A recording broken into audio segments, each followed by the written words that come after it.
Kumusta sa inyong lahat? Ngayon ay ipapakita ko sa inyo kung paano palakasin ang connection ng internet data gamit ang mga setting ng inyong telepono.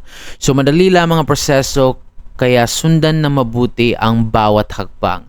Una, buksan ang settings ng inyong telepono pagkatapos pumunta sa bahagi ng paghahanap sa itaas at itype ang access point names.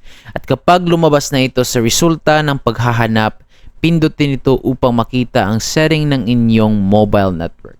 Sunod, hanapin at piliin ang Smart Internet na makikita sa screen kapag nabuksan na ito.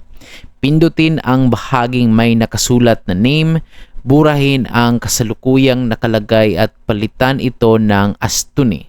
Pagkatapos pumunta sa APN, pindutin ito, alisin ang dating nakalagay at ilagay ang Fitnet 01 at tiyaking tama ang pagkasulat at walang sobrang espasyo or space bago magpatuloy.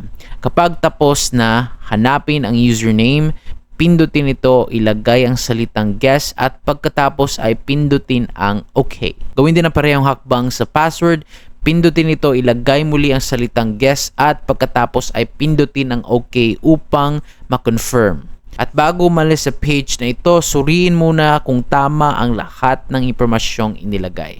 Pagkatapos, pindutin ang tatlong tuldok na makikita sa itaas na bahagi ng screen. Mga pagpipili ang lalabas, piliin ang save upang ma-save ang bagong APN settings. At iyon lamang ang kailangan nyong gawin upang mabago ang setting ng mobile data ng inyong telephone.